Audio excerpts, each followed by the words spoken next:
तर मित्रांनो, ऑप्शन ट्रेडिंगच्या सीरीजमध्ये हा जो व्हिडिओ आहे, हा खूप इम्पॉर्टंट व्हिडिओ आहे. तर आपल्याला माहिती आहे, की बऱ्यापैकी लोकांच्या जवळ एकदम बेस्ट स्ट्रॅटेजी आहे किंवा बऱ्यापैकी लोकांकडे एकदम बेस्ट सायकॉलॉजी आहे किंवा आणि काय, काय, काय, काय, काय आहे. बट सगळ्यात मेन इम्पॉर्टंट पॅरामीटर हा आहे, की नेमकं ऑप्शन ट्रेडिंग कधी करायचं असतं. म्हणजेच काय, की ऑप्शन बायिंग कधी करायचं असतं किंवा ऑप्शन सेलिंग कधी करायचं असतं.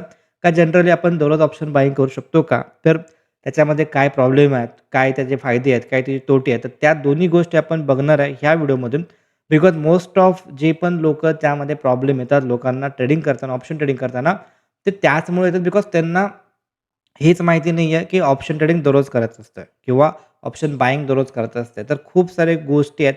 ओके, तर रिस्क रिवॉर्ड असेल, बाकीच्या गोष्टी आहेत, बट तो मेजर पार्ट आहे. पण त्याच्यापेक्षा वेगळा जो पार्ट आहे, तो आपण आत्ता व्हिडिओमध्ये कव्हर करणार आहे.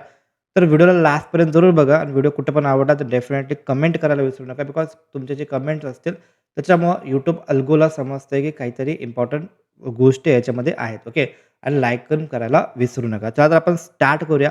आणि जर का तुम्ही चॅनलला पहिल्यांदा व्हिजिट करत असाल तर डेफिनेटली चॅनलला सबस्क्राईब करायला पण विसरू नका. आता आपण बघू याच्यामध्ये, की आपल्याला ऑप्शन ट्रेडिंग करायचं आहे. तर ऑप्शन बायिंग कधी करू शकतो? ऑप्शन बायिंगमध्ये कोणते असे सिनारिओ बघायला पाहिजे, दिसायला पाहिजे, त्यावेळी आपण ऑप्शन बायिंग याच्यामध्ये करू शकतो. तर टोटल जर का आपण बघायला गेलो, मार्केटचे जे डायरेक्शन आहे, मार्केट डायरेक्शन 3 डायरेक्शनला फिरत असतं. तर जनरली मार्केट हे अप साइडला पण जाऊ शकतंय. फॉर एक्झाम्पल, आता सपोज इथं मार्केट आहे. मार्केट एकतर अप साइडला पण जाऊ शकतंय मार्केट किंवा मार्केटला जर का मार्केटला डाऊनला यायचं असेल, तर मार्केट डाऊन साइडला पण जाऊ शकतंय आणि जर मार्केट अप पण जात नाही आहे, जर मार्केट डाऊन पण येत नाही, तर मार्केट मधल्यामध्ये साइडवे पण जाऊ शकतं. आता याच्यामध्ये जर का आपण बघायला गेलो, तर टोटल 100% मध्ये टोटल 100% मध्ये 33.34 समथिंग किंवा 33.33% मार्केट अपसाइड जाऊ शकतं. ही एक प्रोबॅबिलिटी आहे. 33.33% मार्केट साइडवेज जाऊ शकते. ही एक सेकंड प्रोबॅबिलिटी आहे आणि 33.33% मार्केट डाउनसाइडला येऊ शकते. ही आहे आपली तिसरी प्रोबॅबिलिटी. चौथी प्रोबॅबिलिटी काय असू शकते, की मार्केट वर जातंय, स्ट्रेट वर जातंय किंवा ह्याच्यामध्ये पण सेकंड पार्ट हा आहे, की मार्केट वरती चाललंय, पण असं स्टेप बाय स्टेप चाललंय, स्टेप बाय स्टेप चाललंय. ओके. तर हे एक प्रोबॅबिलिटी असू शकते किंवा याच्यामध्ये मार्केट कुठंच मूव्ह होत नाहीये. ही एक प्रोबॅबिलिटी असू शकते किंवा याच्यामध्ये मार्केट डाउन साइडला स्ट्रेट आला. ही एक प्रोबॅबिलिटी आहे. त्यानंतरनं मार्केट डाउन साइडलाच आलाय, पण असा रेंगाळत आलाय म्हणजेच पायरीगत आलेला आहे. आता थोडंसं आपण चार्टवरती येऊया आणि चार्टवरती आल्यानंतरनं आपल्याला याच्यामध्ये 2 गोष्टी बघायच्या आहेत, की जर का आपण बघायला गेलो याच्यामध्ये, तर मी ह्याच्यामध्ये काय करतो, मी ह्याच्यामध्ये एक कॉल आणि एक पुटला ह्याच्यामध्ये घेतो. जे की मार्केट जे ओपन झालं होतं 25,570 ला. आता ज्यांच्यासाठी कॉल, पुट किंवा स्ट्राईक प्राईस हे माहिती नसेल, तर आपले जे जुने व्हिडिओ आहेत ते तुम्ही बघू शकता. ऑप्शन ट्रेडिंग प्लेलिस्ट आहे, ऑप्शन ट्रेडिंग नावाची. त्यामध्ये जाऊन इन डिटेलमध्ये स्टार्टिंगपासून व्हिडिओ बघू शकता. आता आपण ह्याच्यामध्ये 500 किती आहे 25 570 ला जर का आपला स्पॉट असेल, मी हे कन्सिडर करतो की इथं मार्केट आहे, पुढचं मला माहिती नाही. तर इथं जर का बघायला गेलं तर 25,550 आपला at the money for call होईल आणि 25,550 हा आपला at the money for put होऊ शकतोय. तर मी त्यासाठी दोन्ही पण कॉल आणि पुट दोन्ही पण ह्याच्यामध्ये घेतलाय आणि जस्ट आता आपण ह्याच्यामध्ये बघायला गेलो, तर इथं तुम्ही बघू शकता सरळ आपल्याला काय समजतंय, की आपलं जे मार्केट आहे, हे मार्केट अल्मोस्ट साइडवे आहे. हा जो मार्केट आहे, हा अल्मोस्ट साइडवे आहे. पण जर का आपण चार्ट नोटीस केला, हा झाला आपला स्पॉटचा चार्ट. ओके. तर हा झाला आपला स्पॉटचा चार्ट, हा झाला आपला स्ट्राईक प्राईस जे की सीचा आहे आणि हा झाला आपला पीईचा चार्ट. आता काय समजतंय, की जनरली स्पॉट आणि आपला सी हा डायरेक्टली प्रपोर्शनल असतो आणि स्पॉट आणि पी हा इन्व्हर्सली प्रपोर्शनल असतोय. आता इथून मार्केट डाऊनला आला, तर कॉल पण डाऊनला आला. त्यानंतरनं ही तर एक रॅली आहे. ही एक रॅली आली होती अपसाइडला, जी की याच्यामध्ये खूप बेंड कमी झाला. हा हा जो बेंड आहे, ही जी रॅली आहे खूप कमी आहे. त्यानंतर मार्केट परत साइडवे गेलं होतं. हा पण साइडवे गेला. त्यानंतरनं इथं पण एक रॅली आली, इथं पण एक रॅली आली आणि त्यानंतरनं ह्याच्यामध्ये हा पूर्णच्या पूर्ण परत तिरका झाला. आता थोडंसं ह्याच्यामध्ये अजून डिटेलमध्ये बघायचं असेल, तर आपल्याला काय नोटीस करायचं आहे याच्यामध्ये, की जर का आपण इथं प्राईस चेक केली, तर हे जो आपला हाय आहे आणि हा जो अल्मोस्ट हाय आहे, हा अल्मोस्ट सेम आहे. जर का आपण इथं बघायला गेलो तर सीईमध्ये 151.35 चा हाय आहे. म्हणजे ही जी कॅन्डल आहे, ही कॅन्डल 156.30 ची आहे आणि ह्याचा हाय जो आहे, तर हाच हाय अल्मोस्ट इथं आला किंवा तुम्ही असं बोलू शकता, की हा हाय इथं पण आहे, इथं पण आहे. तर इथं अल्मोस्ट आला. पण आता जर का तुम्ही बघायला गेला, तर हा जो हाय आहे, हा अल्मोस्ट इथपर्यंत आलेला आहे. म्हणजे ही जी प्राईस आहे आणि ही प्राईस अल्मोस्ट सेम ठिकाणी आली आहे. पण ह्याच्यामध्ये बघा, ह्याच्यामध्ये ही जी प्राईस आहे आणि ही जी प्राईस आहे याच्यामध्ये खूप अंतर आहे. हा क्लिअर तिरका आहे. हा क्लिअर तिरका आहे. म्हणजे काय, की जर का कोणी याच्यामध्ये कॉल बाय इथं केला असता आणि त्यांना असं वाटलं असतं, की मार्केट तर वरती ओपन झाला आहे, मार्केट वरती जाणार आहे. ओके, हातोडा बनला आहे, जे काय असेल ते. तर त्याशिवाय जर का कोणी तर कॉल बाय केला असता आणि एस-एल लावतच. मोस्ट ऑफ पीपल एस-एलच नाही लावत. जर का एस-एल नसते लावले, आता प्राईस काय झालंय, मार्केट काय केलंय, परत त्या पॉइंटपर्यंत रीच आउट केलंय. पण नोटीस ही करा 160 ला जो तुम्ही कॉल बाय केला असता, तो कॉल 140 पर्यंतच गेला, जे की मार्केट तर तिथपर्यंत गेलाय. पण हा जो फरक आहे, म्हणजे मी तुम्हाला आता जो पॉइंट सांगणार आहे, तो तोच पॉइंट आहे. ह्याच्यामध्ये जे प्रोबॅबिलिटीज हा जेवढे पार्ट आहेत ना, हे खूप मॅटर करणार आहेत. कारण की जर मार्केट डायरेक्शनल गेलं, जर मार्केट डायरेक्शनल गेलं सॉरी, जर मार्केट डायरेक्शनल गेलं, तर त्याच्यामध्ये टाईम डिके खूप कमी होतो. त्याच्यामध्ये डिके तुमचा खूप कमी होतो आणि त्याच्यामुळं त्याच्यामध्ये जास्त प्रीमियम मेल्ट नाही होणार. ओके. तर हा जो पार्ट डिके वगैरे हे मी स्ट्राईक प्राईस सिलेक्शनमध्ये सांगितला तो वाला व्हिडिओ तुम्ही बघून घ्या एखादा. आता जर का मार्केट वरतीच गेला, पण मार्केट साइडवे करत वरती गेला असेल म्हणजे हे सिनेरिओ. जर मार्केट वरतीच गेलंय, पण मार्केट साइडवे करत वरती गेला असेल, तर तुम्ही याच्यामध्ये बघू शकता जो ₹160-155 चा जो प्रीमियम आहे ना, तो फक्त 140 ला आला, जे की स्पॉट तिथपर्यंत गेलाय. पण जायचा गेला कसा?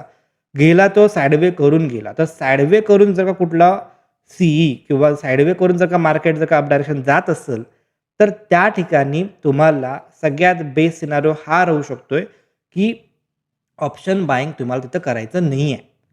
म्हणजे ऑप्शन बायिंगचा गुरुमंत्र एकच आहे, की चुकून जर तुम्हाला असं वाटलं, की इथं मार्केट साइडवे होऊ शकते किंवा इथं मार्केट साइडवे करत-करत आपल्या डायरेक्शनला जाऊ शकते किंवा मार्केटमध्ये आपल्याला डायरेक्शन ओळखता आलंय, साइडवे जाऊ शकते, तर तिथं तुम्ही अव्हॉइड करा ऑप्शन ट्रेडिंग. सगळ्यात बेस्ट आहे.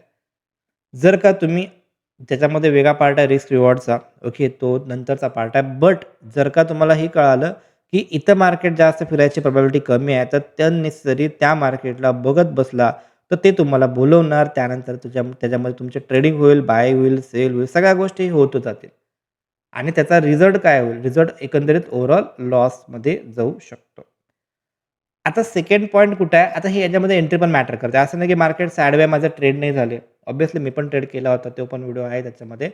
बट एंट्री तुम्हाला तिथं परफेक्ट ठिकाणी घेता आली पाहिजे. जर तुमची एंट्री परफेक्ट ठिकाणी झाली, तर एवढे मोठे त्याच्यामध्ये प्रॉब्लेम येत नसतात. बट ज्याला एंट्री बाकीच्या गोष्टी माहिती नसतील, ओव्हरऑल फक्त बघायचं आहे, तर त्यासाठी खूप इम्पोर्टंट आहे, की जर का जरा जरी डाऊट आला, की इथं मार्केट साइडवेज जाऊ शकतंय, बेटर टू अव्हॉइड. ते तुम्ही अव्हॉइड करायलाच पाहिजे. त्यानंतर जर का आपण बघायला गेलो, तिथं जर का आपण इथं बघायला गेलो, की पुटला, तर पुट कुठं होता त्या टायमिंगला समथिंग इथं होता. सपोज मी ह्या ठिकाणी हा जो लो आहे, इथं मी जर का पुट सेल केला असता, पण मार्केट बघा, मार्केट परत त्याच ठिकाणी आलाय. म्हणजे मी 68 ला पुट सेल केलाय आणि मार्केट परत त्याच ठिकाणी गेला. म्हणजे ज्यांनी ऑप्शन सेल केलाय, सपोज इथं मी पुट सेल केलाय आणि मार्केट परत त्याच ठिकाणी आलाय. तर जास्त तोटा किंवा तुम्ही याच्यामध्ये ब्रेक इव्हनलाच आहे. म्हणजे तोटाच झालेला नाहीये. आणि त्यानंतरनं बघा इथून तर मार्केट परत डाऊनला आलं होतं. ओके. जर का इथं आपण बघायला गेलो, इथं सेल केलंय मार्केट आणि इथून मला काय वाटलं, इथून मार्केट वर जाणार आहे म्हणून मी इथं पुट सेल केला आणि मार्केट परत त्या ठिकाणी साइडवे गेला. म्हणजे मार्केट वर जायला पाहिजे होतं. मी माझ्या अगेन्स्ट मार्केट गेलं, तर इथून हे वरती गेलं. परत प्राईस डाऊनला आली. पण ह्याच्यामध्ये जास्त तोटा नाही दिसत आहे. पण ह्याच्यामध्ये क्लिअर कट आपल्याला तोटा दिसतोय. ऑप्शन बायिंगमध्ये खूप तोटा होणार जर मार्केट साइडवे गेला तर. जर जरा जरी तुमचा व्ह्यू गलत गेला, म्हणजे सपोज वरतीच गेलाय, पण वरती पायरीगत गेला असेल, तरी पण ह्याच्यामध्ये लॉस व्हायचे चान्सेस जास्त आहेत. आणि सपोज जर का ऑप्शन सेलिंगचा नजरिया जर का आपण बघितला, तर ऑप्शन सेलिंगच्या नजरियामध्ये काय आहे, की विनिंग प्रोबॅबिलिटी चांगली आहे. का विनिंग प्रोबॅबिलिटी चांगली आहे? कारण की इथं नोटीस करू शकतो आपण, की माझा वेळ अपसाइडला जाणार आहे आणि माझ्या अगेन्स्ट मार्केट आहे. पण तरी पण ह्याच्यामध्ये जास्त मोठा लॉस नाहीये. थोडासा लॉस आहे. एक 5-6 पॉइंटचा लॉस असेल, पण बऱ्यापैकी ब्रेक इव्हन पोझिशन आहे. ओके. तर ऑप्शन बाईंग आणि ऑप्शन सेलिंगमध्ये मेजर डिफरन्स हाच आहे. जर मला ऑप्शन सेलिंग करायचं आहे,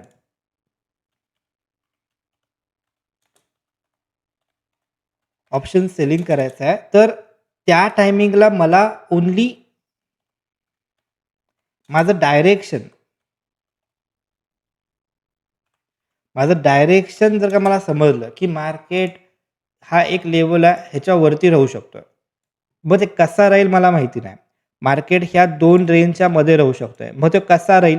आय डोंट नो. किंवा मार्केट मग एका स्पेसिफिक लेव्हलच्या खालीच राहणार, वरती जाणारच नाही. तर ह्या ठिकाणी ऑप्शन सेलिंग खूप ईझी आहे. ह्या ठिकाणी ऑप्शन सेलिंग खूप आसान आहे, ईझी आहे. तर ह्याच्यामध्ये ऑप्शन सेलिंगची जी विनिंग प्रोबॅबिलिटी आहे, ह्याच्यामध्ये जी ऑप्शन सेलिंगची विनिंग प्रोबॅबिलिटी आहे ती अबाउव्ह 66% आहे. ह्याचं आन्सर हे आहे कारण की मार्केट वर जाऊ दे, मग ते पायरीगत जाऊ दे, साइडवे करत वर जाऊ दे, नाहीतर डायरेक्ट वर जाऊ दे.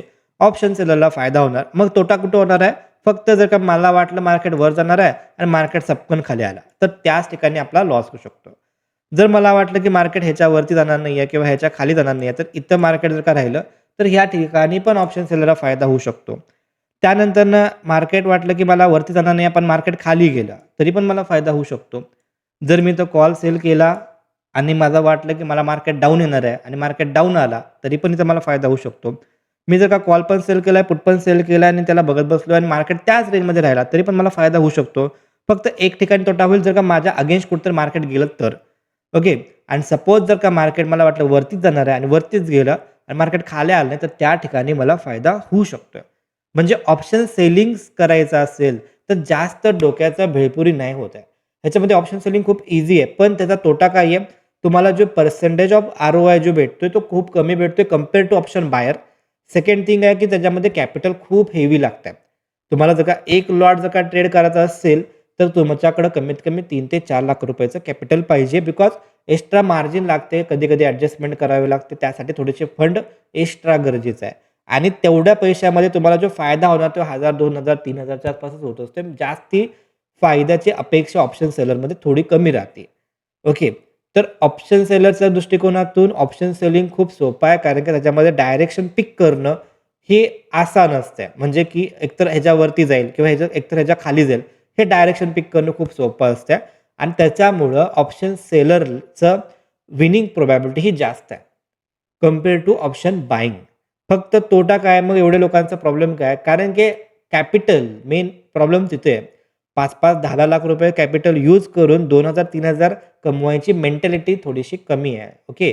किंवा सेकंड गोष्ट अशी पण बोलू शकतो, की कॅपिटल खूप जास्त आहे आणि जे बिगिनर आहेत ते एवढे कॅपिटल मार्केटला आणू नाही शकत आहेत किंवा सेकंड थिंग असे पण असू शकते, की बिगिनर एवढे मोठे कॅपिटल जर का आणले, तर त्याला सही प्रमाणे वापरता जर का चुकलं तर प्रॉब्लेम होऊ शकतोय. ओके. आणि चुकून जर का स्टॉप लॉसेस नाही प्लेस केलं तर ऑप्शन सेलरचा सगळ्यात मोठा लॉस होऊ शकतोय. तर हे पण पॅरामीटर्स त्याच्यामध्ये खूप सारे आहेत. पण ऑप्शन सेलिंगमध्ये फक्त आणि फक्त डायरेक्शनचा गेम आहे. जर का तुम्हाला डायरेक्शन समजलं, स्ट्रॅटेजी जरी नसेल, काही पण नसेल, पण डायरेक्शन माहिती आहे, की बाबा ह्या लेव्हलच्या खाली येणार आहे, ह्या लेव्हलच्या वरती, या दोघांच्या मध्ये राहणार आहे. तर ऑप्शन सेलिंगमध्ये तुम्हाला पैसे चांगले बनतील. फक्त आर-ओ-आय कमी असतो आणि कॅपिटल जास्त लागते. हा झाला पार्ट ऑप्शन सेलरचा. ऑप्शन बायरचा काय गुण आहे?